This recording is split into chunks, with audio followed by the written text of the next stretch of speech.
ان الحمد للہ والصلاة والسلام علی رسول اللہ اما بعد فاعوذ باللہ من الشیطان الرجیم بسم اللہ الرحمن الرحیم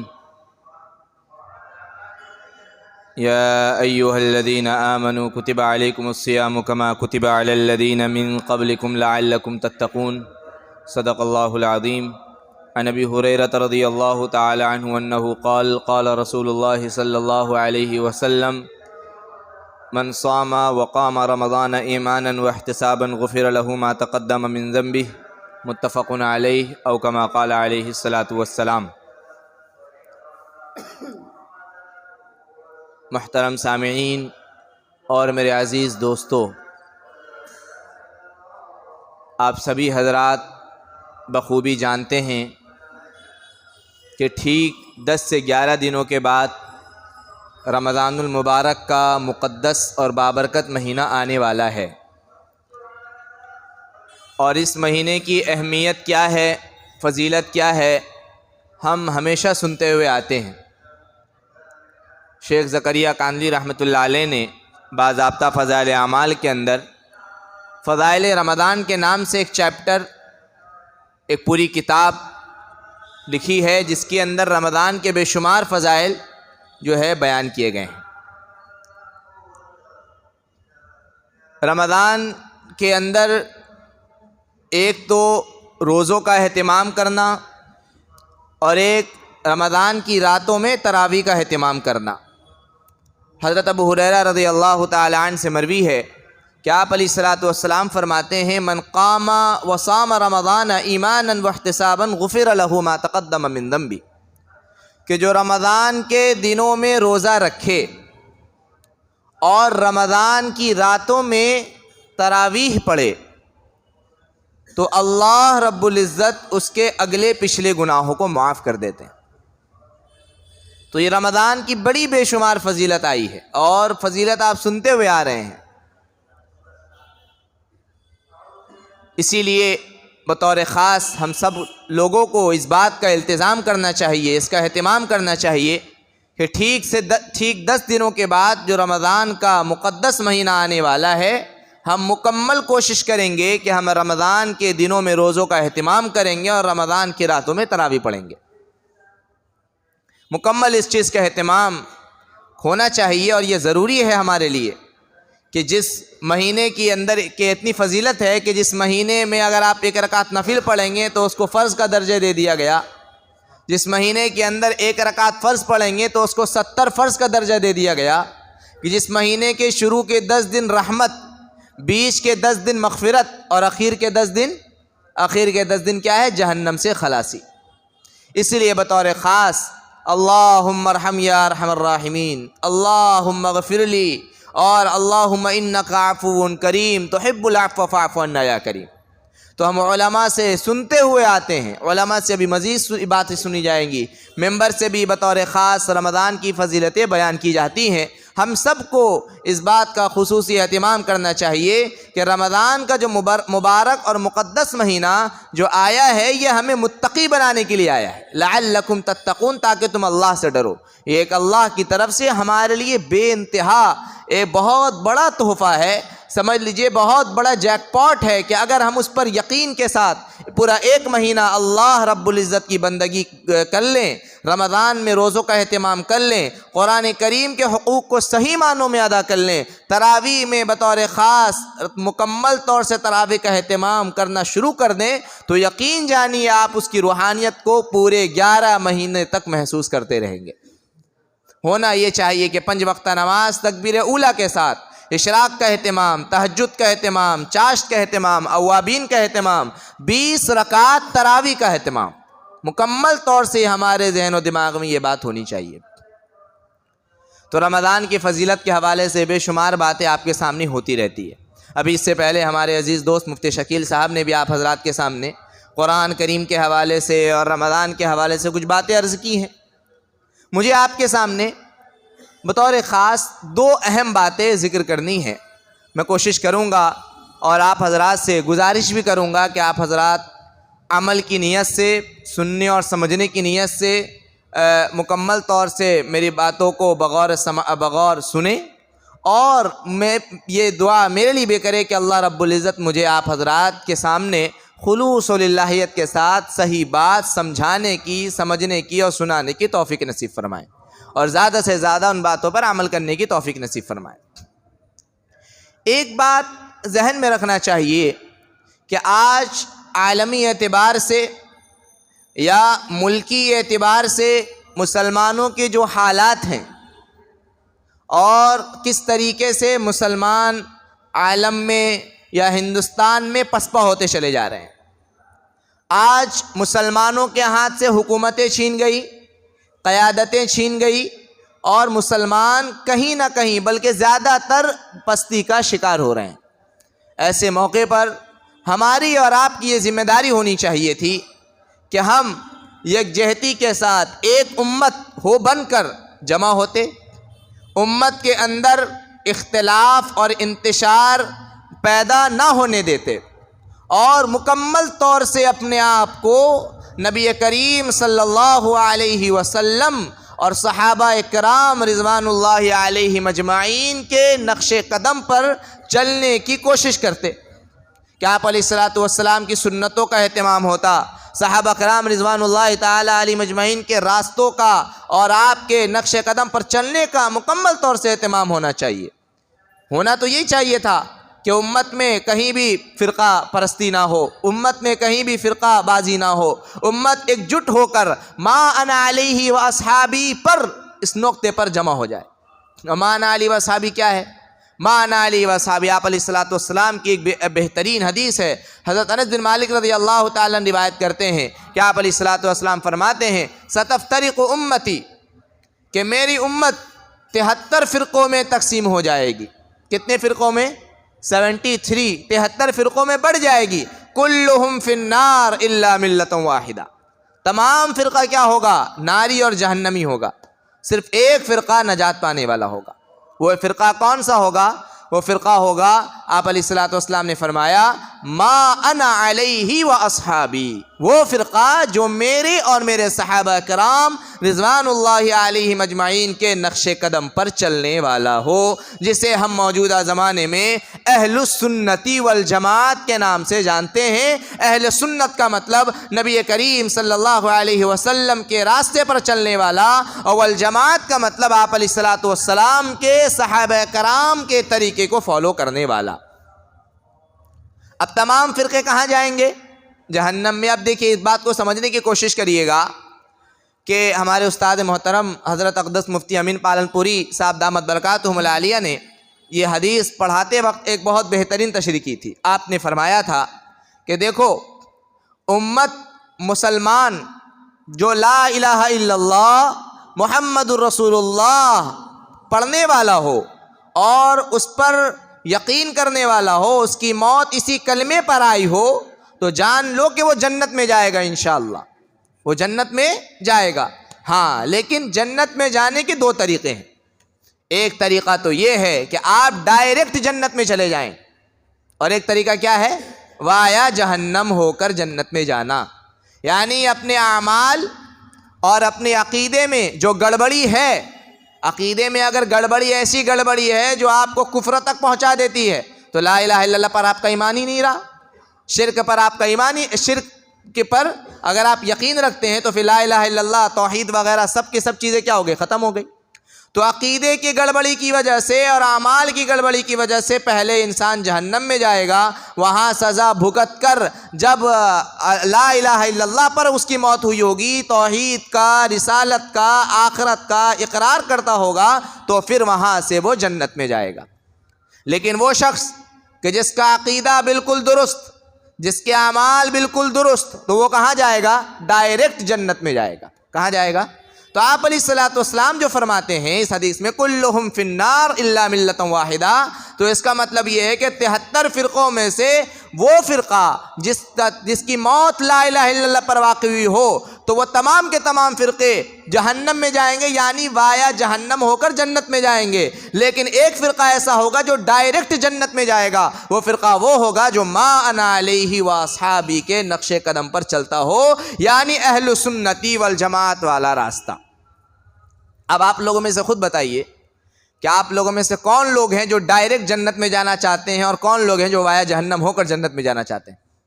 بتائیے، کوئی ایسا ہے جو وایا جہنم ہو کر جنت میں جائے گا؟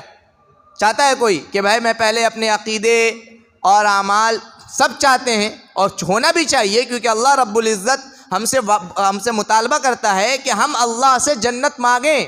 اللہم انا نسألک الجنہ ونعوذ بک من النار، اور ہم جہنم سے پناہ چاہیں اور آپ سے جنت کا مطالبہ کرتے ہیں.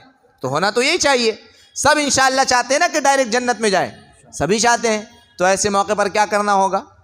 اب ایسے موقع پر ضروری ہے ما انا علیہ واصحابی کے راستے کو جاننا اور اس پر چلنے کی کوشش کرنا. یعنی اہل السنتی والجماعت کو جاننا کہ وہ کون سا راستہ ہے کہ جو آپ علیہ الصلوۃ والسلام والا راستہ، وہ کون سا راستہ جو صحابہ کرام والا راستہ، وہ راستہ اس کو جاننا ہے. جاننے کے بعد پھر ان کے اپنے عقیدے کو اس عقیدے کے مطابق کرنا ہے. ہمارا عقیدہ ایسا ہونا چاہیے جو صحابہ کرام کا جیسا عقیدہ تھا. ہمارا عقیدہ ایسا ہونا چاہیے جو تابعین نظام والا طریقہ تھا. ہمارا عقیدہ ایسا ہونا چاہیے جو فقہاء اعظام جمہور امت کا جس پر جو عقیدہ رہا ہے. اور اسی طریقے سے عقیدے کے ساتھ ساتھ اعمال بھی وہی ہونے چاہیے جو آپ علیہ الصلوۃ والسلام کا عمل تھا، جو صحابہ کرام کا عمل تھا، جو تابعین کا عمل تھا، جو تبع تابعین کا عمل تھا، جو فقہاء کرام کا عمل تھا، جو مفسرین، محدثین، متکلمین اور جمہور امت کا جو عمل رہا ہے، وہی عمل ہمارا اور آپ کا بھی ہونا چاہیے. تب جا کر ہم صحیح معنوں میں اہل السنتی والجماعت کہلائیں گے، اور تب جا کر صحیح معنوں میں ہمارے اور آپ کے لیے فیصلہ ہوگا کہ ہاں یہ فرقہ یا یہ جماعت ایسی جماعت ہے جو ما انا علی و اصحابی کے نقش قدم پر چلنے والی ہے، لہٰذا یہ ڈائریکٹ جنت میں جائے گی. اگر یہ طریقہ، اگر ما انا علی و اصحابی کو ہم نے فالو نہیں کیا تو یقین جانیے ہمارا عقیدے کے اندر گڑبڑی ہوگی. اور کبھی کبھی عقیدے میں گڑبڑی کبھی ہے. دیکھیے عقیدہ دو طرح کا ہوتا ہے، تھوڑا مختصر انداز میں اس کو سمجھنے کی کوشش کریے گا. ایک عقیدہ ایسا ہوتا ہے جس پر انسان کافر یا مومن ہوتا ہے، جیسے توحید کا عقیدہ ہے. اب توحید کا عقیدہ ایسا عقیدہ ہے کہ جس کے بنا پر فیصلہ کیا جائے گا کہ یہ بندہ مومن ہے، اور اگر وہ توحید کو ماننے والا نہیں ہے، اللہ کو ایک نہیں مانتا، تو کیا اس کو مومن کہیں گے؟ آپ کیا کہیں گے؟ کافر و مشرک کہیں گے. تو ایک عقیدہ ایسا ہوتا ہے کہ جس کا مدار کفر اور ایمان پر ہے، اور ایک عقیدہ ایسا ہوتا ہے جس کا مدار اہل السنت والجماعت اور غیر اہل السنت والجماعت پر ہے. یعنی کچھ عقیدہ، جیسے مثال کے طور پر اس کی ایک مثال لے لیجئے، اللہ رب العزت کے علاوہ کوئی بھی عالم الغیب نہیں ہے. مانتے ہیں کہ نہیں مانتے؟ عالم الغیب کون ہے؟ اللہ رب العزت. محمد رسول اللہ صلی اللہ علیہ وسلم عالم الغیب ہے؟ نہیں ہے. اللہ محمد رسول اللہ صلی اللہ علیہ وسلم مختار کل ہیں؟ بولیے نہیں ہے. حاضر و ناظر ہے؟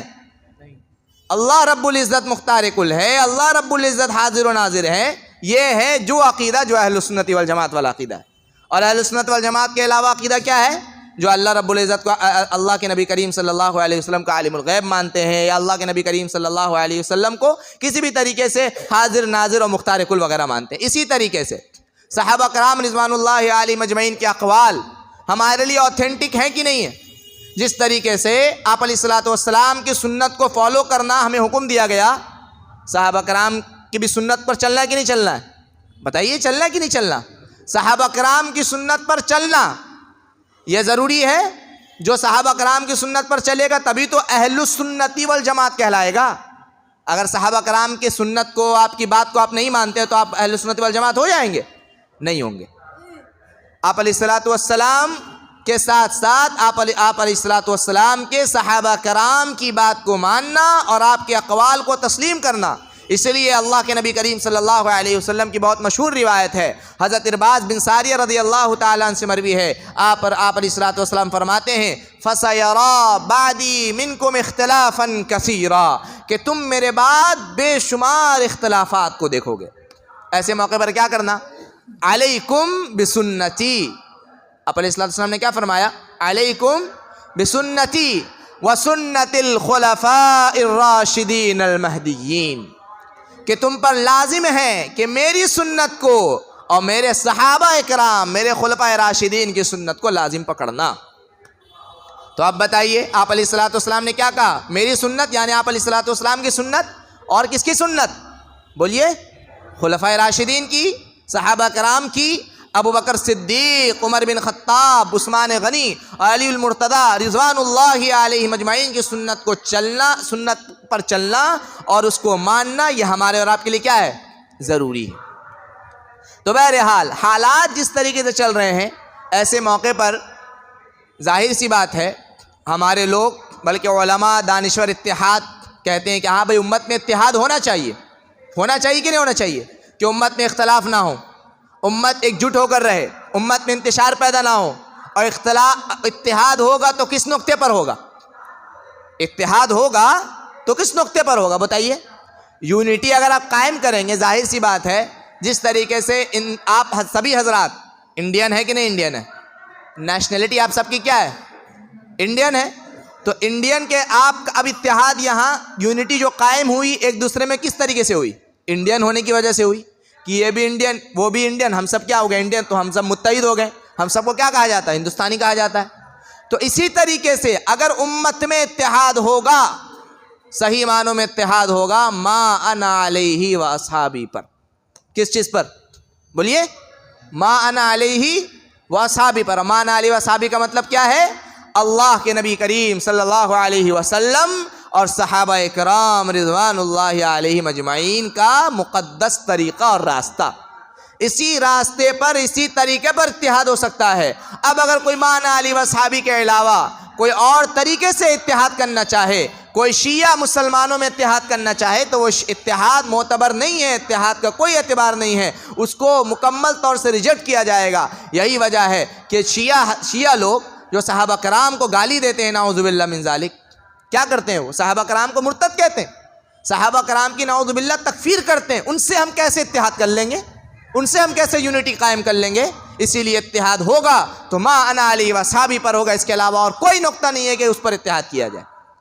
تو بہرحال ایسے موقع پر آپ سب بتائیے اتحاد ہونا چاہیے کہ نہیں چاہیے؟ جو راستہ، جو طریقہ 1400 سال سے چلا ہوا آ رہا ہے، ہم کو اسی کی دعوت دینا ہے کہ نہیں دینا ہے؟ اب اگر ہم یہاں اپنے سے کوئی ایک طریقہ ایجاد کریں اور اپنے آپ کو یہ باور کرانے کی کوشش کریں کہ دیکھو بھائی ابھی 1400 سال پہلے تک جتنے لوگوں نے اس پر عمل کیا سب نے غلط عمل کیا، ابھی ہم جو عمل کر رہے ہیں وہی صحیح عمل ہے، تو اس کے بعد معتبر ہوگی؟ اس کے بعد قابل قبول ہوگی؟ نہیں ہوگی۔ ظاہر سی بات ہے کہ اللہ کے نبی کریم صلی اللہ علیہ وسلم کا فرمان ہے لا تجتمع امتی علی الضلالہ، کہ میری امت گمراہی پر جمع نہیں ہو سکتی۔ تو 1400 سال سے ایک طریقہ اگر چلا ہوا آ رہا ہے معنی علی و صحابی کا، تو ظاہر سی بات ہے ہمیں اس طریقے پر چلنا ہوگا۔ اور موجودہ زمانے میں کہہ لیا جائے کہ کہنے بہت اہم چیز ہے کہ اہل سنتی والجماعت کا لیٹسٹ ورژن کہہ لیجئے، اگر کسی جماعت کو دیکھنا ہے تو آپ علماء دیوبند کی زندگی کو دیکھیے۔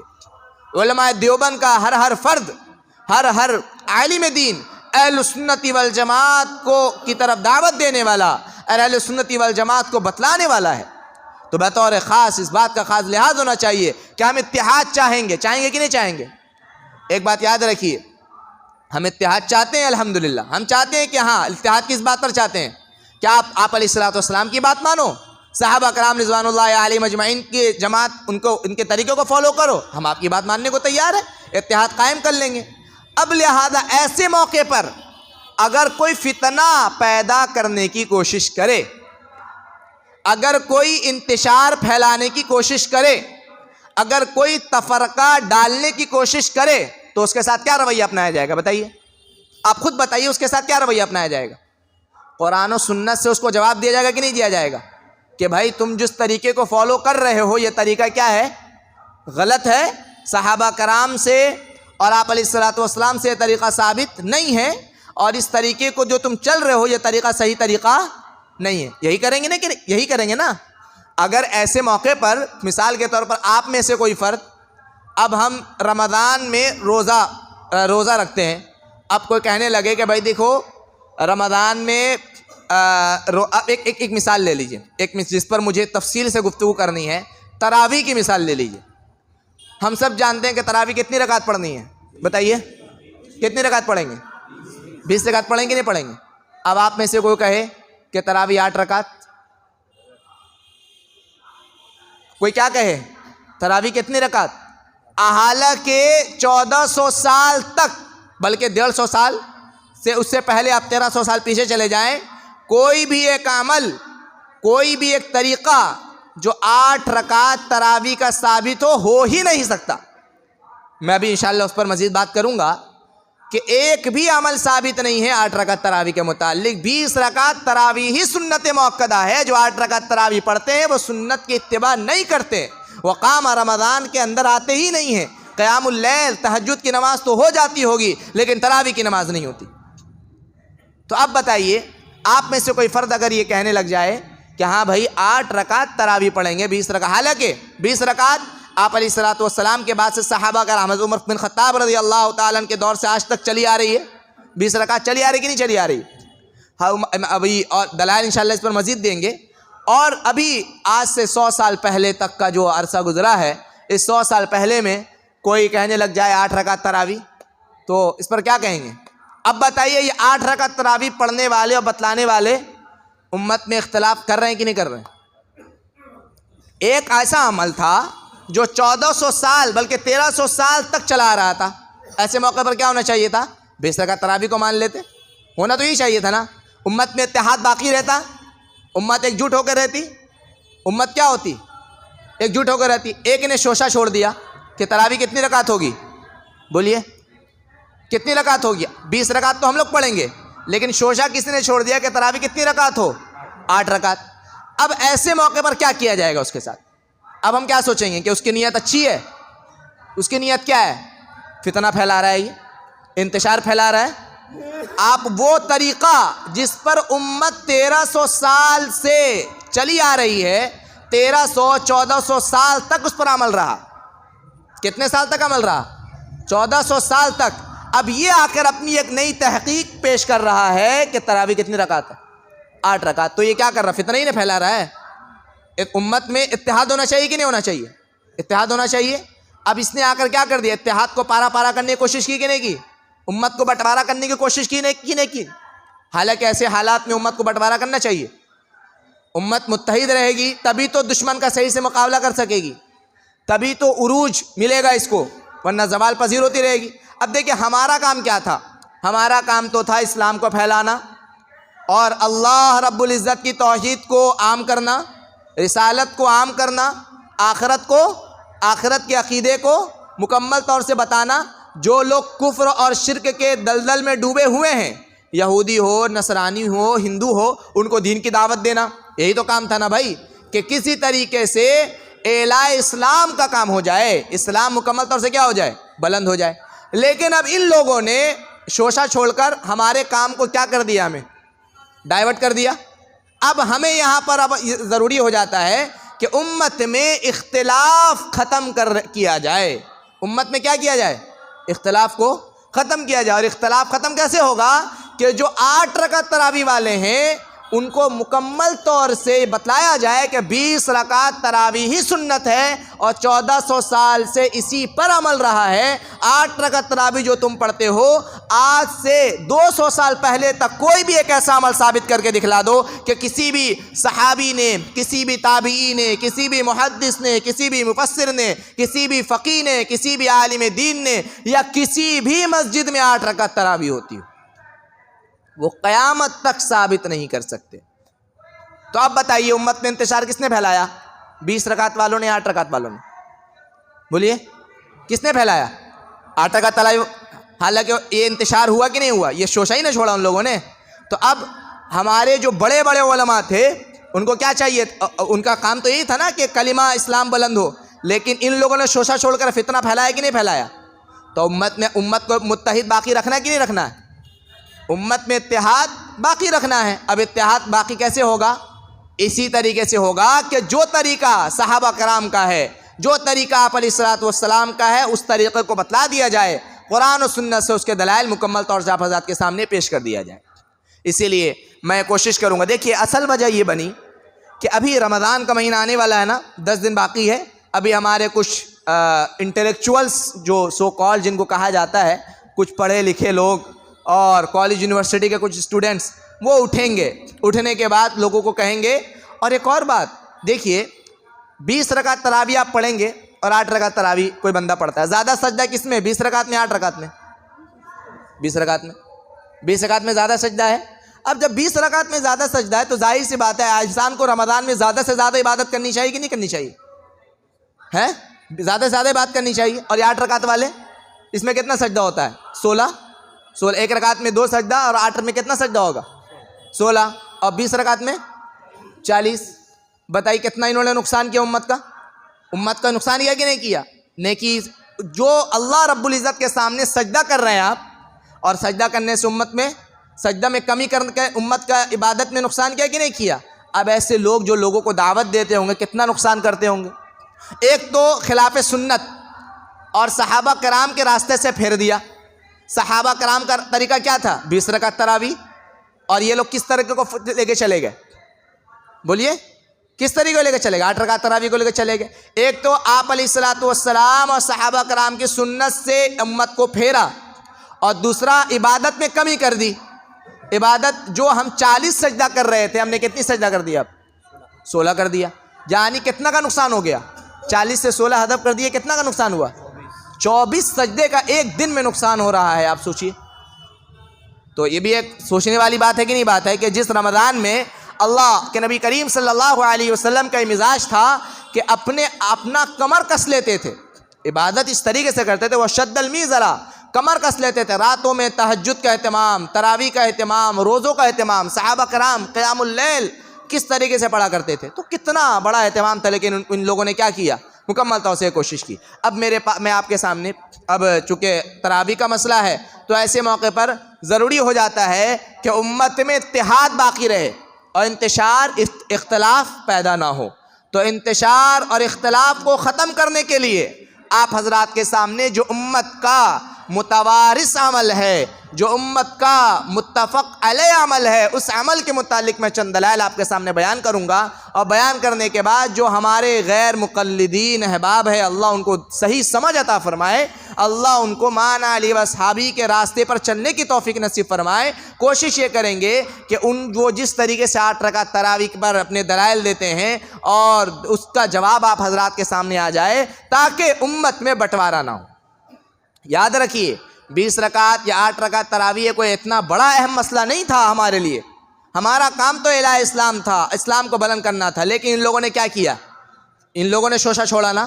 اور علماء دیوبند کا مزاج ہے، اس کو چونکہ آپ حضرات کلکتہ کے ہی ہیں اور لوکل لینگویج میں ہی میں اس کو بولتا ہوں، علماء دیوبند کا مزاج یہ ہے کہ ہم کسی کو چھیڑتے نہیں ہیں، ہم کسی کو چھیڑتے نہیں ہیں۔ بھائی ٹھیک ہے، جو آپ کو 8 رکعت 10 رکعت 12 رکعت تراویح پڑھنا آپ پڑھو، آپ اپنا عمل کرتے رہو، لیکن اگر آپ خلاف سنت یا خلاف صحابہ کے راستے کی دعوت دو گے تو دلائل سے اب موازنہ ہوگا، چھوڑیں گے بھی نہیں۔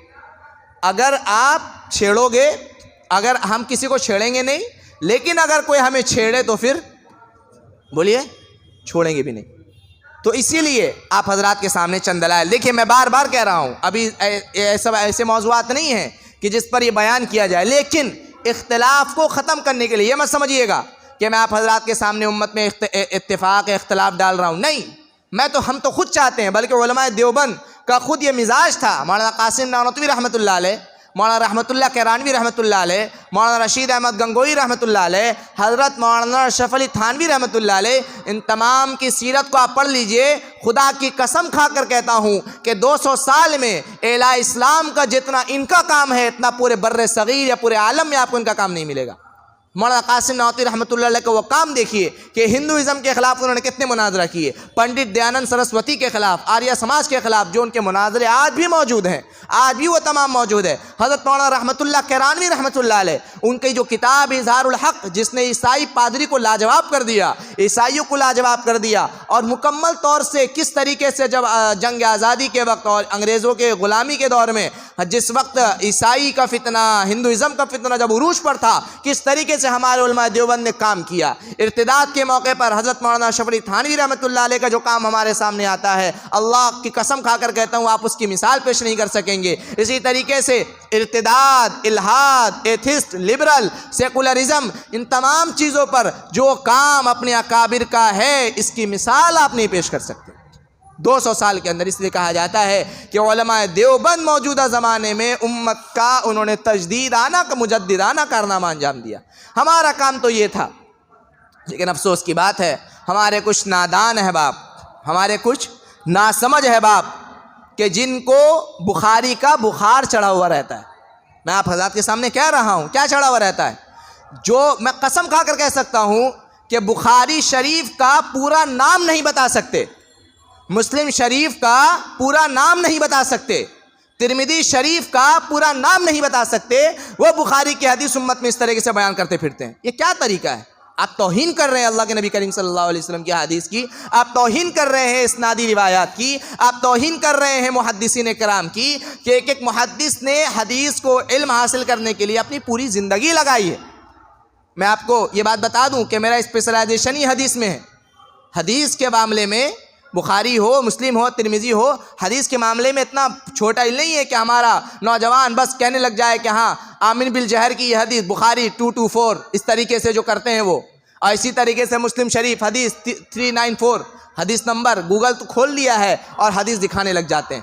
جن کو حدیث کی صحیح سمجھ نہیں ہے وہ حدیث صحیح اور حدیث ضعیف کا طریقہ بتلانے لگ جاتے ہیں. اور اگر پوچھ لیا جائے کہ حدیث صحیح کی ذرا تعریف کر دیں، نہیں یاد آ جائے گی کہ حدیث صحیح کی تعریف یاد نہیں بتا نہیں سکتے وہ، کہ صحیح حدیث کہتے کس سے ہیں اور ضعیف حدیث کہتے کس سے ہیں.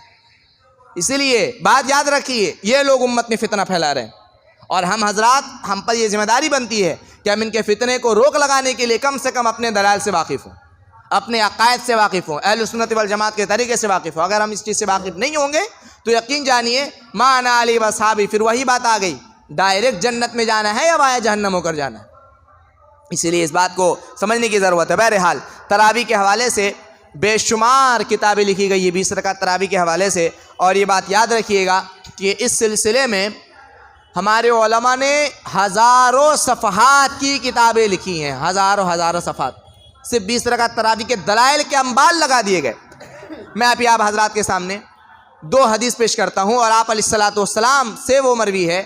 حضرت جابر بن عبداللہ رضی اللہ تعالیٰ عنہ کی روایت ہے جو تاریخ جرجان میں موجود ہے. اسی طریقے سے مصنف ابن ابی شیبہ میں ایک روایت موجود ہے. بعض ضابطہ اس میں یہ عمل موجود ہے کہ آپ علیہ الصلوۃ والسلام 20 رکعت تراویح پڑھا کرتے تھے اور 3 رکعت وتر پڑھا کرتے تھے. 20 رکعت تراویح 3، 2 حدیث موجود ہیں، ایک تاریخ جرجان میں ہے اور ایک مصنف ابن ابی شیبہ میں. بعض لوگوں نے اس حدیث پر اعتراض کیا کہ اس حدیث کے 2 راوی ہیں، محمد بن، ابھی دیکھیے یہاں پر اب جر و تعدیل کی بحث شروع ہوگی، اور مجھے یہ پتہ ہے کہ آپ میں سے 10% لوگوں کو چونکہ حدیث کا بہت گہرا علم ہونا چاہیے، حدیث کا علم حاصل کرنے کے لیے جر و تعدیل کی ضرورت پڑتی ہے، اسماء الرجال کی ضرورت پڑتی ہے، علم مصطلح الحدیث کی ضرورت پڑتی ہے، ناسخ الحدیث و منسوخہ کی ضرورت پڑتی ہے، مختلف الحدیث، مشکل الحدیث، معرفت الحدیث الصحیح، معرفت الحدیث الضعیف، معرفت الحدیث الحسن. اسی طریقے سے مؤتلف و مختلف، روایت الاقران، روایت الاکابر عن الاصاغر، روایت الاصاغر عن الاکابر، روایات المدبش. تقریباً علامہ جلال الدین سیوطی رحمۃ اللہ علیہ فرماتے ہیں کہ تقریباً 93 علوم ہے حدیث میں، صرف کہ اگر صرف ایک علوم پر اگر آدمی زندگی کو کھپانا چاہے تو پوری زندگی ختم ہو جائے گی، وہ علوم ختم نہیں ہوں گے. اور یہ آج کل کے لوگ جن کو حدیث کا صحیح ترجمہ نہیں پتہ، جن کو حدیث کا صحیح معنوں میں علم نہیں پتہ، حدیث صحیح کی تعریف نہیں جانتے ہیں. آپ میں سے کتنے لوگ ایسے ہیں جو حدیث صحیح کی تعریف بتا دیں؟ ہے کوئی؟ ہمارے کوئی ایسے احباب موجود ہیں جو بتا دے کہ ہاں بھائی یہ حدیث صحیح ہے، یہ حدیث ضعیف. حدیث صحیح کی تعریف کر دے، اس کا ڈیفینیشن کوئی کر سکتا ہے؟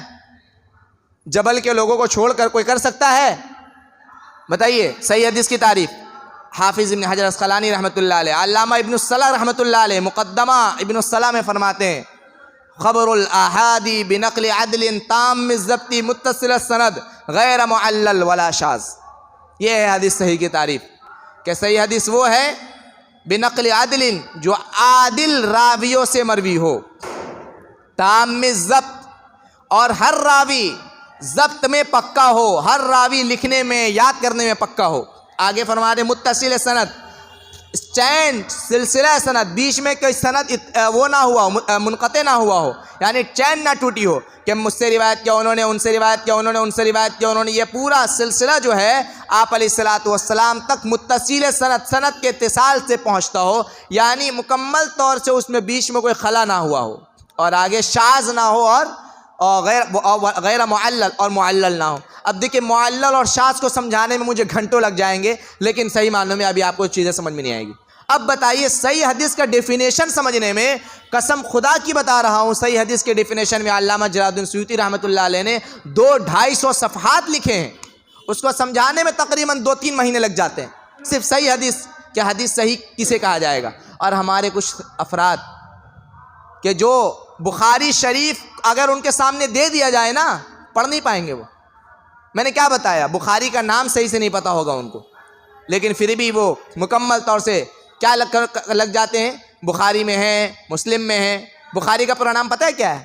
پڑھ کے سنا رہا ہوں، سنیے گا. بخاری شریف کا پورا نام ہے الجامع المسند الصحیح المختصر من امور رسول اللہ صلی اللہ علیہ وسلم و سننہ و ایامہ. یہ ہے بخاری شریف کا پورا نام. کتنے لوگوں کو یہ نام آپ میں سے پہلے یاد تھا؟ بتائیے، کسی کو یاد تھا؟ بخاری کا نام کسی کو یاد تھا؟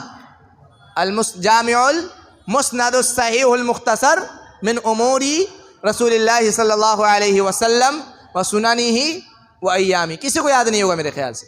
مسلم شریف کا پورا نام المسند الصحیح المختصر بنقل العدل عن رسول اللہ صلی اللہ علیہ وسلم.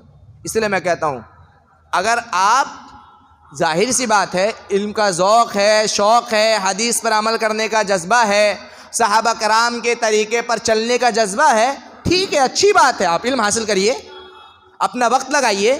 آپ انجینئرنگ پڑھ رہے ہیں، کالج میں ہیں، ڈاکٹری پڑھ رہے ہیں، کالج انجینئرنگ پڑھنے کے بعد، ڈاکٹری کرنے کے بعد بخاری کا نام لیں گے، یہ تو یہی کہا جائے گا نا کہ بخاری کا بخار چڑھا ہوا ہے، اور کچھ نہیں ہے، بس یہی بات ہے، اور کچھ نہیں ہے. ہم چاہتے ہیں کہ ٹھیک ہے، اچھی بات ہے، اگر آپ کو جذبہ ہے آپ پڑھیے، 10 سال لگائیے، تب ہم سمجھیں گے کہ ہاں بھائی آپ نے واقعتاً علم حاصل کیا. اب آج کل ہمارے وہ اسپیشلسٹ جو بیچارے نادان ہیں، ہمارے وہ لوگ اسٹوڈنٹ جو کالج میں پڑھتے ہیں، وہ اگر کہنے لگ جائے کہ بخاری میں یہ ہے، مسلم میں یہ ہے، تمہاری نماز قرآن و حدیث کے مطابق نہیں ہے، تم رفع دین نہیں کرتے، تم آمین بالجہر نہیں کرتے، تم قرات خلف الامام نہیں پڑھتے، تم 8 رکعت تراویح نہیں پڑھتے، تم 20 رکعت پڑھتے، یہ عمل آپ علیہ الصلوۃ والسلام سے ثابت نہیں ہے. وہ اگر یہ کہنے لگ جائیں تو ان کی بات کی کوئی ویلو ہوگی؟ بتائیے. جنہوں نے اپنا زندگی کا ایک دن بھی مدرسے میں نہ لگایا ہو، یا اگر ان کو کتاب دے دی جائے عربی زبان میں، کتاب دے دی بولے کہیں پڑھو عربی زبان میں، بخاری کی حدیث ایک حدیث نہیں پڑھ سکتے، لیکن گوگل کھول کر سرچ کر کے آپ کو دکھائیں گے کہ دیکھو بھائی، دیکھو بخاری میں یہ ہے، مسلم میں یہ، اس طریقے سے دکھانا شروع کرنے لگ جائیں گے. تو یہ وہی ہے، میں نے شروع میں کہا تھا کہ ہماری اور آپ کی ذمہ داری کیا ہے؟ امت میں اتحاد قائم کر کے رکھنا، امت میں تفرقہ نہ ہونے دینا، امت میں انتشار پھیلنے نہ دینا. ہمارے اور آپ کی ذمہ داری کی نہیں کہ امت کیا ہو، معنی علی و صحابی پر آ جائے، آپ علیہ الصلوۃ والسلام کو جو طریقہ ہے، صحابہ کرام کو جو طریقہ، اسی پر چلنے والی بن جائے. اب جو لوگ 8 رکعت تراویح کہیں گے، وہ امت کو بھٹکا رہے ہیں کہ نہیں بھٹکا رہے ہیں؟ امت میں فرقہ نہ ڈال رہے ہیں وہ؟ تو ایسے موقع پر ان کا جواب دیا جائے گا کہ نہیں دیا جائے گا کہ جو عمل 1300 سال تک چلا آ رہا ہو، 20 رکعت تراویح کا عمل 1300 سال تک چلا آ رہا ہے، اور آپ اس کے خلاف آ کر کہنے لگ جائے کہ تراویح دیکھو 8 رکعت ہے، تو ان لوگوں نے کیا کیا؟ امت میں فرقہ پھیلایا کہ نہیں پھیلایا؟ امت کو بٹوارا کرنے کی کوشش کی. اسی لیے آج سے یہ عہد کریں انشاءاللہ کہ ہم تراویح کتنے رکعت پڑھیں گے؟ 20 رکعت پڑھیں گے. جو 8 رکعت کا دعویٰ کریں گے ان کو اب ان کا کیا جواب دیں گے؟ اب جواب سنیے آپ. دلائل. سب سے پہلے دلیل، 5 منٹ میں اپنی بات کو میں مکمل کروں گا انشاءاللہ. بس دلائل آپ کو سنانا ہے اور بتلانا ہے کہ کتنی دلیلیں ہمارے پاس ہے الحمدللہ. 2 مرفوع حدیث میں نے بتائی، ایک مصنف ابن ابی شیبہ میں ہے اور ایک تاریخ جرجان میں ہے. مرفوع حدیث ہے، صحابہ کا عمل بھی نہیں. آپ علیہ الصلوۃ والسلام کی روایت ہے، خرج النبی صلی اللہ علیہ وسلم، آپ علیہ الصلوۃ والسلام نکلے، یصلی 20 رکعۃ والوتر، کہ آپ علیہ الصلوۃ والسلام نکلے اور 20 رکعت تراویح پڑھی اور وتر پڑھی. تاریخ جرجان میں موجود ہے، مصنف ابن ابی شیبہ میں موجود ہے. اس روایت کے راوی میں 2 اختلاف، میں 2 نام بتا رہا تھا، محمد بن حمید الرازی اور اسی طریقے سے عمر بن ہارون البلخی رحمۃ اللہ علیہ. کچھ لوگوں نے ان پر جرح کی ہے، لیکن صحیح معنوں میں یہ دونوں روایت حسن درجے تک پہنچتی ہے. اور یاد رکھیے ایک اصول میں آپ کو بتلا دوں کہ حسن درجے کی روایت سے استدلال کرنا یا اس پر قابل عمل بنانا درست ہے. محدثین کا یہ متفق علیہ قاعدہ ہے, فقہا کا یہ متفق علیہ قاعدہ ہے. ابھی 2 مرفوع حدیثیں میں نے بیان کی ہے, آگے سنیے. حضرت عمر بن خطاب رضی اللہ تعالیٰ عنہ کا زمانہ آتا ہے, 7 صحابہ, بلکہ 7 صحابہ ان میں تابعین بھی ہے, 7 موقوفات روایت ہے. حضرت صائب بن یزید رضی اللہ تعالیٰ عنہ, حضرت یزید بن رومان, حضرت حسن بصری, حضرت ابی بن کعب, حضرت عبدالعزیز, حضرت یحییٰ بن سعید, حضرت محمد بن کعب القرظی. یہ وہ لوگ ہیں جو حضرت عمر بن خطاب رضی اللہ تعالیٰ عنہ کے زمانے میں تراویح کی تعداد کو نقل کرنے والے ہیں, اور ان 7 لوگوں نے نقل کیا ہے کہ آپ علیہ الصلوۃ والسلام نے 20 رکعت تراویح پڑھی. ان 7 لوگوں نے نقل کیا ہے کہ حضرت عمر بن خطاب رضی اللہ تعالیٰ عنہ کے زمانے میں 20 رکعت تراویح پڑھی جاتی تھی, اور انہوں نے حضرت بن کعب رضی اللہ تعالیٰ عنہ کو یہ حکم دیا تھا کہ 20 رکعت تراویح ہی پڑھی جائے گی اور کوئی 8 رکعت تراویح نہیں پڑھی جائے گی. کن کی روایت ہے یہ؟ عمر بن خطاب رضی اللہ تعالیٰ عنہ کے زمانے میں 7 لوگوں نے نقل کیا ہے. کتنے لوگوں نے؟ 7 لوگوں نے. نام آپ چاہے 1-2 کا نام یاد رکھ لے. حسن بصری رحمۃ اللہ علیہ, صائب بن یزید رضی اللہ تعالیٰ عنہ, ابی بن کعب, محمد بن کعب القرظی, بہت لوگ ہیں. اسی طریقے سے صائب بن یزید رضی اللہ تعالیٰ عنہ کہتے ہیں کہ عثمان غنی رضی اللہ تعالیٰ عنہ کے زمانے میں بھی صحابہ 20 رکعت ہی پڑھا کرتے تھے, تابعین 20 رکعت ہی پڑھا کرتے تھے, اور اگر بیچ میں تھک جاتے تو دیوار سے ٹیک لگا لیتے تھے. کیا کر لیتے تھے؟ دیوار سے ٹیک لگا لیتے تھے. حضرت علی رضی اللہ تعالیٰ عنہ کے زمانے میں 3 روایت موجود ہے. حضرت حسین بن علی جو حضرت علی رضی اللہ تعالیٰ عنہ کے بیٹے, حضرت حسین بن علی رضی اللہ تعالیٰ عنہ کی روایت مسند امام زید میں مذکور ہے. اسی طریقے سے حضرت عبد الرحمن السلمی کی روایت ہے. حضرت ابو الحسنہ کی روایت ہے جو مسند سعید بن منصور میں ہے, مسند ابی جعد میں ہے. یہ تمام کی تمام روایتیں اس بات پر دلالت کرتی ہے کہ تراویح 20 رکعت ہی پڑھی جائے گی, اور اس کے علاوہ 8 رکعت تراویح نہیں پڑھی جائے گی. اسی طریقے سے آئیے یہاں پر اس کے علاوہ جو ہے, یہ تو میں نے آپ کو بتایا صحابہ کرام کا عمل. آپ علیہ الصلوۃ والسلام سے 2 مرفوع حدیث بتایا. عہد فاروقی میں 7 تابعین سے مروی, صحابہ تابعین ملا کر 7 ناقلین ہیں. عہد عثمان غنی میں اور عہد علی رضی اللہ تعالیٰ عنہ میں 3 ناقلین ہیں. یہ تو خلفائے راشدین کا زمانہ ہوا. ان میں کسی نے بھی کہا 8 رکعت تراویح؟ سب کیا کہہ رہے ہیں؟ 20 رکعت. 8 رکعت تراویح والے جو ہیں وہ بھی ایک روایت لاتے ہیں, وہ بھی صائب بن یزید کی. اس کا بھی میں بتاؤں گا کہ صائب بن یزید کی وہ روایت ضعیف ہے, شاذ ہے, قابل عمل نہیں ہے, اور اس درجے کی نہیں ہے کہ آپ اس روایت سے 8 رکعت تراویح پر استدلال کرنے لگ جائیں. بہرحال حضرت تابعین سے تقریباً 9 تابعین سے روایت منقول ہے. مصنف ابن ابی شیبہ آپ کھنگالتے چلے جائیں, پڑھتے چلے جائیں. عطا ابن ابی رباح ہے, ابراہیم نخعی ہیں, شتیر بن شکل ہیں, ابو البختری ہیں, سوید بن غفلہ ہیں. وہ سب تابعین ہیں جنہوں نے تقریباً 20 رکعت تراویح کو نقل کیا.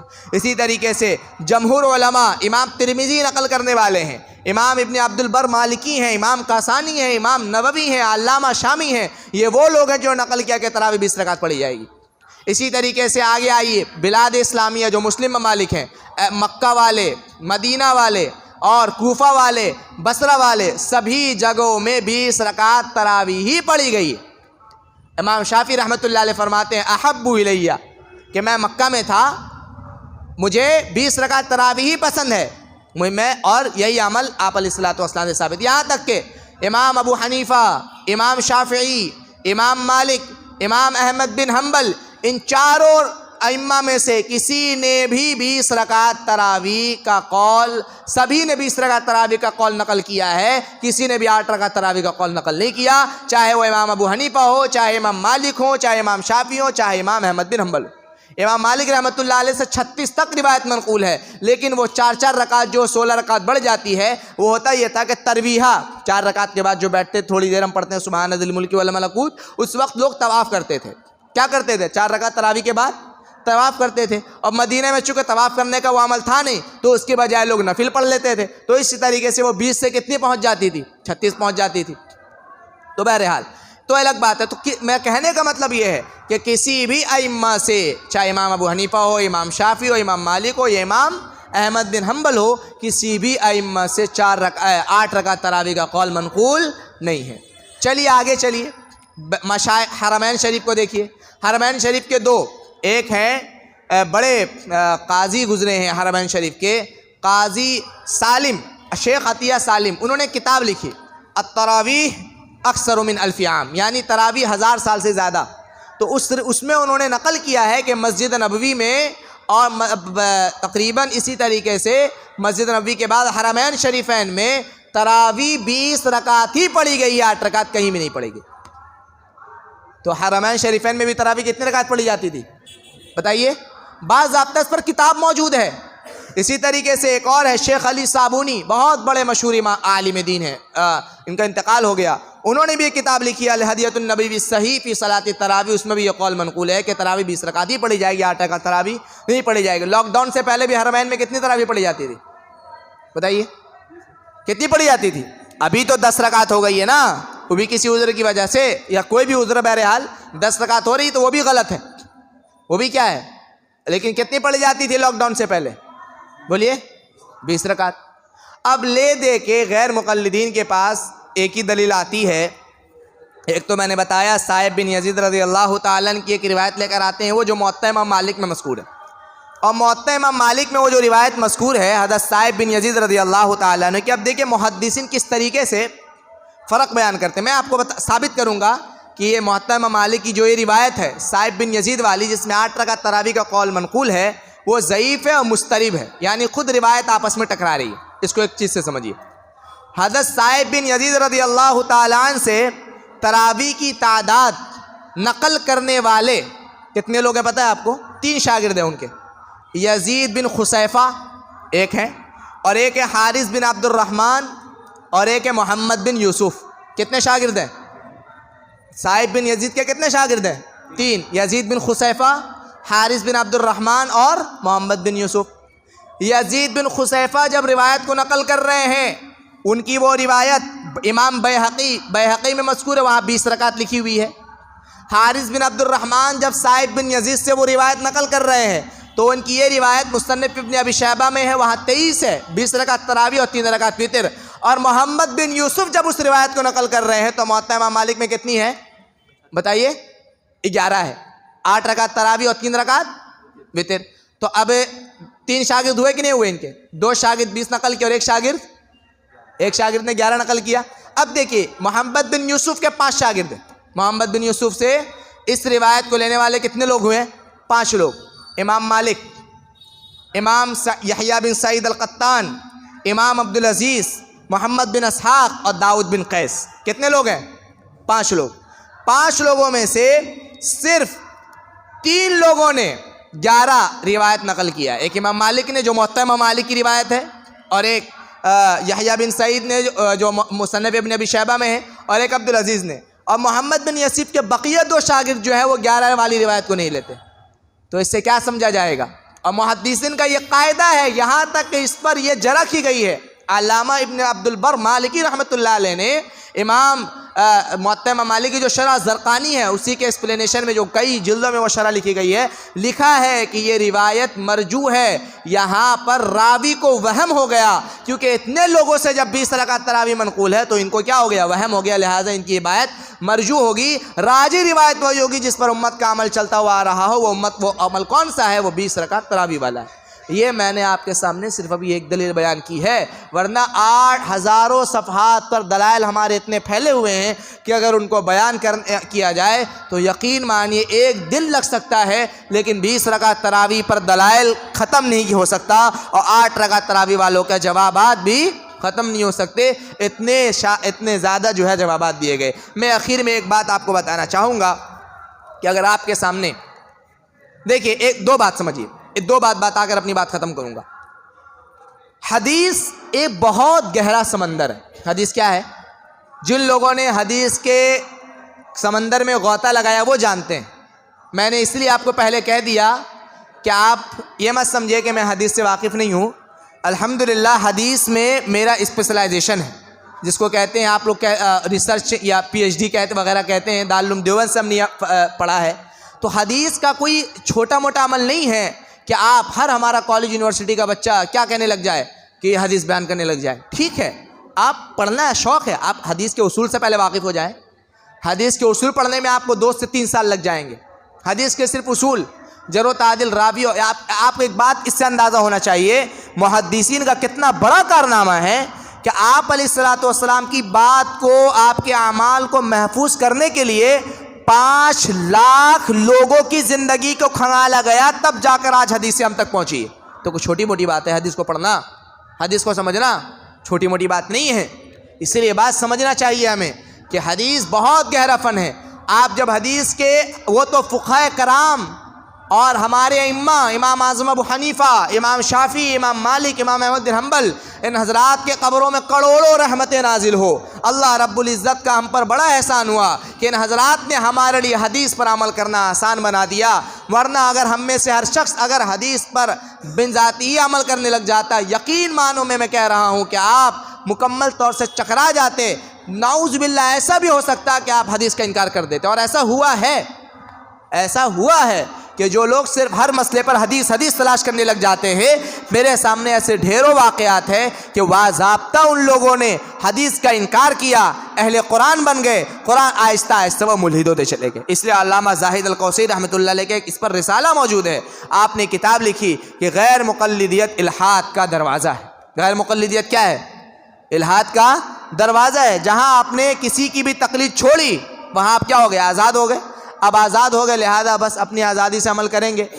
8 رکعت تراویح پڑھنے میں وقت کم لگ رہا ہے اور بہت جلدی، جو کہتے ہیں نا فاسٹ کام ہو گیا، بس 20 رکعت تراویح کون جائے 12 رکعت اب اور پڑھے بھائی۔ 8 رکعت تراویح میں معاملہ لوگوں کو بتلا دو کہ بھائی یہی عمل صحیح ہے، بس اسی کو سمجھا دو اور 12 رکعت چھوڑ دو۔ تو یہی ہوا، آدمی لوگوں نے یہی فائدہ اٹھایا۔ تو اسی لیے ہمیں حدیث پر عمل کرنے کے لیے صرف بخاری اور مسلم کی بات کو نہیں ماننا ہے، بلکہ یہ بھی دیکھنا ہے کہ کوئی فقیہ نے اس پر عمل کیا ہے کہ نہیں کیا۔ امام اعظم ابو حنیفہ کا اس پر حدیث کے متعلق کیا قول ہے، امام شافعی، امام مالک کا کیا قول ہے، ان تمام کی بات دیکھنے کے بعد ہم فیصلہ کریں گے۔ تو ایک بات تو یہ میں نے آپ حضرات کے سامنے بتائی، اور جو لوگ رفع دین یا چند گنے چنے مسائل ہیں، رفع دین ہو گیا، قرات خلف الامام، آمین بالجہر، مسئلہ تراویح یا اور بھی دیگر چیزوں میں اپنا اختلاف درج کراتے ہیں، ایسے لوگ اگر آپ کے سامنے آ جائیں تو آپ کیا بولیے گا؟ ان کو کیسے ڈیل کریے گا؟ ان سے صرف آپ بخاری کا نام پوچھ لیجئے گا، کیا کریے گا؟ ان سے صرف بخاری شریف کا اور مسلم شریف کا نام پوچھ لیجئے گا، سمجھ میں آ جائے گا کہ بھائی یہ کتنے پانی میں حدیث صحیح حدیث۔ اور ایک اور بات میں کہہ رہا ہوں کہ بغیر، بلکہ یہ بھی دعویٰ ہے، چیلنج ہے کہ آپ علیہ الصلوۃ والسلام یا کسی صحابی سے بھی صحیح سند کے ساتھ 8 رکعت تراویح دکھلا دیں، ہو ہی نہیں سکتا۔ اس معاملے میں امت کا تعامل جو چلا رہا ہے وہ 1300 سال تک چلا رہا ہے، اور وہی ہمارے لیے معتبر ہے۔ اگر ہم 8 رکعت تراویح کو معتبر مان لیں گے تو کیا سمجھنا پڑے گا؟ اس سے پہلے جو 1300 سال تک جو لوگوں نے عمل کیا ان لوگوں نے غلط کیا، یہ نہ سمجھیں گے۔ اب بتائیے ہماری عقل زیادہ بڑی ہے یا ان کی عقل؟ اور اللہ کے نبی کریم صلی اللہ علیہ وسلم کا فرمان ہے خیر القرون قرنی۔ ہم امام صاحب سے جمعہ میں سنتے کہ نہیں سنتے؟ سب سے بہترین زمانہ کن کا زمانہ ہے؟ بولیے، سب سے بہترین زمانہ کن کا زمانہ ہے؟ آپ علیہ الصلوۃ والسلام کا زمانہ، اس کے بعد صحابہ کا زمانہ، اس کے بعد تبع تابعین۔ آج سے 200 سال پہلے تک 8 رکعت تراویح کہیں نہیں پڑھی جاتی تھی، بلکہ آپ چلے جائیں تابعین کے زمانے میں کتنے رکعت پڑھی جاتی تھی؟ 20 رکعت۔ بہترین زمانے میں جب 20 رکعت پڑھی جا رہی ہے، آج کا زمانہ بہترین ہے؟ بولیے، بہترین ہے؟ بدترین زمانہ ہے، فتنوں کا دور ہے۔ تو ایسے موقع پر ہمیں کیا کرنا ہے؟ ہمیں اسی ما انا علیہ واصحابی کے طریقوں کو دیکھنا ہے، آپ علیہ الصلوۃ والسلام کے طریقوں کو دیکھنا ہے، صحابہ کرام کے طریقوں کو دیکھنا ہے۔ بس اسی کو دیکھ کر ہم فیصلہ کریں گے ہمارے لیے آئیڈیل کون ہے، آپ علیہ الصلوۃ والسلام اور آپ کے صحابہ، اصحابی کالنجوم بأیہم اقتدیتم اہتدیتم۔ اب خود غور کریے، ان غیر مقلدوں کے امام نواب صدیق حسن خان نے اپنی کتاب میں پتہ کیا لکھا ہے کہ 20 رکعت تراویح یہ عمر بن خطاب رضی اللہ تعالیٰ عنہ کی بدعت ہے، اور یہ بدعت قابل قبول نہیں ہوگی، نعوذ باللہ من ذالک۔ کتنی بڑی بات ہے۔ اور یہ لوگ تراویح کو تہجد سے جوڑتے ہیں، قیامت تک ثابت نہیں کر سکے کہ قیام اللیل تراویح دونوں ایک ہیں، دونوں الگ الگ ہیں۔ قیام اللیل وہ الگ ہے اور تراویح کی نماز الگ ہے۔ جہاں جہاں امام بخاری نے جہاں چیزوں کو ذکر کیا ہے، 8 رکعت جہاں بھی منقول ہے عائشہ رضی اللہ تعالیٰ عنہ کی جو روایت آتی ہے، وہاں مراد تہجد کی نماز ہے، تراویح کی نماز مراد نہیں ہے۔ تراویح اور تہجد میں بڑا فرق ہے، اس کو ذہن میں رکھیے گا۔ یہ لوگ اسی عمل سے کیا کرتے ہیں، مطلب وہی ہو جاتا ہے کہ دیکھیے 8 رکعت تراویح صرف رمضان میں پڑھتے ہیں آپ، 8 رکعت جو ہے تراویح کی شکل میں آپ غیر رمضان میں ہی پڑھیے. کیوں کہتے عائشہ رضی اللہ تعالیٰ کی جو حدیث ہے وہ صرف رمضان کے لیے نہیں ہے بلکہ رمضان اور غیر رمضان دونوں کے لیے، یعنی مکمل 12 مہینے کے لیے ہے. آپ نے اس روایت کو رمضان کے ساتھ ہی خاص کیوں کیا؟ تو غلط کیا نا. تہجد اور تراویح میں کیا کر دیا؟ فرق کر دیا. حالانکہ علامہ مولانا شیخ زکریا کانلی رحمۃ اللہ علیہ نے کئی فرق بیان کیے کہ تہجد اور تراویح میں بڑا فرق ہے. تو یہ لوگ اسی سے مغالطہ دینے کی کوشش کرتے ہیں. آپ کو یاد رکھنا ہے کہ تراویح اور تہجد میں کیا ہے؟ فرق ہے. تراویح اور تہجد ایک نماز نہیں ہے. تہجد 12 مہینہ پڑھی جائے گی، 8 رکعت پڑھی جائے گی. تراویح 1 مہینہ پڑھی جائے گی، 20 رکعت پڑھی جائے گی. اس لیے اللہ رب العزت سے دعا فرمائیں کہ اللہ رب العزت ہم لوگوں کو صحیح معنوں میں دین اسلام پر قائم رکھے، ما انا علی وصحابی پر قائم رکھے، اور علماء سے مکمل طور سے جڑے رہنے کی توفیق نصیب فرمائے. رمضان کا مبارک مہینہ آنے والا ہے، مکمل طور سے یہ کوشش ہونی چاہیے کہ زیادہ سے زیادہ اللہ رب العزت ہم لوگوں کو عبادت کرنے کی توفیق نصیب فرمائے اور مرتے وقت کلمہ نصیب فرمائے. وآخر دعوانا الحمدللہ رب العالمین. آخر موقع پر اگر آپ میں سے کسی کا کوئی سوال ہوگا تو آپ سوال کر سکتے ہیں. 2-3 منٹ کے اندر انشاءاللہ پھر دعا ہو جائے گی. کسی کا کوئی سوال ہے آج کے موضوع کے متعلق یا اس کے علاوہ اور بھی کچھ؟ بتائیے.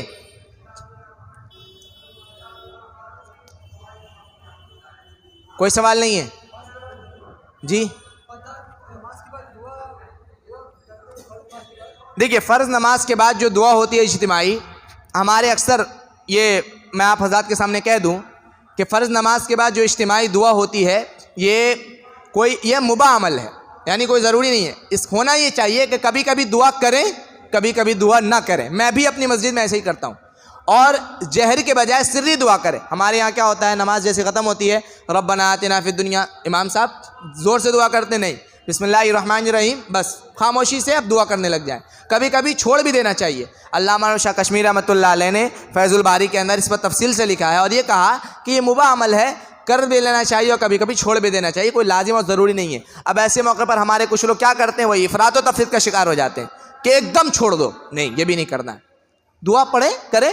اللہم انت السلام ومنک السلام وتبارکت ربنا یا ذا الجلال والاکرام پڑھنے کا حکم ہے، حدیث موجود ہے. تو اسی لیے امام صاحب کو بھی چاہیے، بلکہ تمام ائمہ کو کوشش ہونی چاہیے کہ نماز کے بعد ہم دعا کریں اور کبھی کبھی چھوڑ دیں، اور دعا کریں بھی تو سری کریں، زور سے دعا نہیں کریں گے انشاءاللہ. ٹھیک ہے، بات سمجھ میں آ گئی؟ ہاں، ایک موقع پر آپ جمعہ کے دن کر دیں اجتماعی دعا، زور سے کر دیں، اس وقت ختم تراویح کے وقت کر دیں، عید الفطر کے درمیان کر دیں، اتنا کافی ہے. لیکن زہر سے دعا صرف جمعہ میں ہوگی، سری دعا باقی نمازوں میں انشاءاللہ سری دعا. ٹھیک ہے، بات سمجھ میں آ گئی جی؟ اور کوئی سوال؟ آپ نے کہا کہ صحیح حدیث کی پہچان اس کی سند سے نہیں، صرف صحیح سند سے نہیں دیکھا جائے گا. یہ بات یاد رکھیے، سند کے ساتھ ساتھ درایت کو بھی دیکھا جائے گا. میں ایک اور بات بتا دوں، ایک اصول سمجھیے گا. ایک ہے حدیث کا معمول بھی ہونا. معمول بھی ہونے کا مطلب یہ ہے کہ وہ حدیث قابل عمل ہو، اور ایک ہے حدیث کا قابل عمل نہ ہونا. یعنی یہ اس حدیث پر عمل کیا جائے گا کہ نہیں کیا جائے گا، اس کا فیصلہ ہم کیسے کریں گے؟ یاد رکھیے، محدثین کا، فقہا کا یہ اصولی قاعدہ ہے کہ اگر حدیث صحیح ہوگی تو ضروری نہیں ہے کہ وہ قابل عمل بھی ہو. بہت ساری ایسی حدیث صحیح ہے، بخاری میں ہے، مسلم میں، لیکن وہ قابل عمل نہیں ہے، اس پر امت کا عمل نہیں ہے. بہت ساری صحیح حدیثیں موجود ہیں. اور یہ بھی سمجھ لیجئے کہ بہت ساری ضعیف حدیث ایسی بھی ہے جو قابل عمل ہے. تو حدیث پر معمول بھی ہونا، معمول بھی کا مطلب عمل کرنے والا ہونا اور عمل کرنے والا نہ ہونا. معمول بھی ہونے اور معمول بھی نہ ہونے میں مدار صحت اور ضعف کا نہیں ہے، بلکہ مکمل طور سے فقہا کے عمل کو دیکھا جائے گا کہ ان لوگوں نے اس حدیث پر کیسے عمل کیا. امت کے تعامل کو، امت کے توارث کو دیکھا جائے گا، تب جا کر ہم فیصلہ کریں گے کہ یہ حدیث قابل عمل ہے کہ نہیں. اس اصول کو ہمیشہ یاد رکھیے گا. جو ہمارے پڑھے لکھے لوگ ہیں وہ اسی سے مغالطہ دینے کی کوشش کرتے ہیں کہ دیکھو یہ حدیث صحیح ہے لہذا اس پر عمل کیا جائے گا. نہیں، حدیث صحیح ہے لہذا ضروری نہیں ہے کہ وہ قابل عمل بھی ہو. حدیث ضعیف ہے تو ضروری نہیں ہے کہ وہ ناقابل عمل ہو. صحیح حدیث بھی ایسی ہے کہ جس پر عمل نہ کیا جائے، اور ضعیف حدیث بھی ایسی ہے جس پر عمل کیا جائے. امت، اس میں مدار کس کا ہے؟ مدار تعامل امت اور توارث کا ہے. اسی لیے مغالطہ دینے کی کوشش کرتے ہیں لوگ کہ دیکھو صحیح حدیث ہے لہذا اس پر عمل کیا جائے گا، ضعیف حدیث ہے اس پر عمل نہیں کیا جائے گا. یہ غلط ہے، یہ غلط ہے. اس بات سمجھ میں آئی کہ صرف حدیث پر عمل کرنے کے لیے حدیث کا صحیح ہونا کافی نہیں ہے. اور جو لوگ کہتے ہیں کہ حدیث صحیح ہو، میں ان سے یہ کہنا چاہوں گا کہ آپ صرف حدیث صحیح کی تعریف کر دیں، اس کا ڈیفینیشن بیان کر دیں کہ صحیح حدیث کسے کہتے ہیں. بات سمجھ میں آئی؟ جی بہرحال اور کوئی سوال؟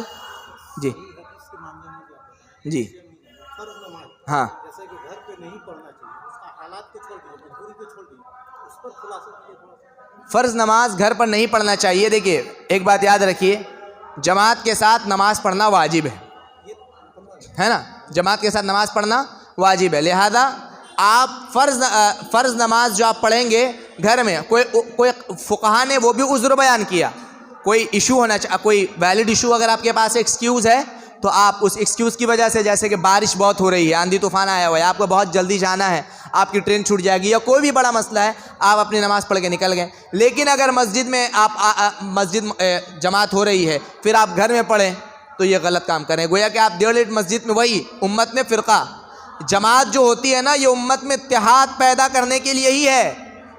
اب یہاں کوئی الگ کر کے 1.5 کی مسجد الگ تعمیر کر دے تو یہ امت میں فرقہ ڈال رہا ہے، امت میں کیا کر رہا ہے؟ تفرقہ پھیلا رہا ہے. لہٰذا یہ غلط کام کر رہا ہے. بات سمجھ آئی؟ جی ٹھیک. اللہ رب العزت ہم لوگوں کو دین کا صحیح فہم عطا فرمائے. اللہم انت السلام ومنک السلام وتبارکت ربنا یا ذا الجلال والاکرام. ربنا آتنا فی الدنیا حسنۃ وفی الآخرۃ حسنۃ وقنا عذاب النار. ربنا لا تجعلنا فتنۃ للقوم الظالمین ونجنا برحمتک من القوم الکافرین. اے اللہ ہمارے تمام گناہوں کو معاف فرما، اے اللہ ہمارے تمام سیئات کو حسنات میں مبدل فرما. اے اللہ رمضان کا مقدس مہینہ آنے والا ہے، اے اللہ صحیح معنوں میں اس کی قدر کرنے والا بنا. رمضان کے دنوں میں روزوں کا اہتمام کرنے والا بنا. رمضان کی راتوں میں اے میرے مولا مانا علی و صحابی کے طریقے پر مکمل طریقے سے تراویح پڑھنے والا بنا.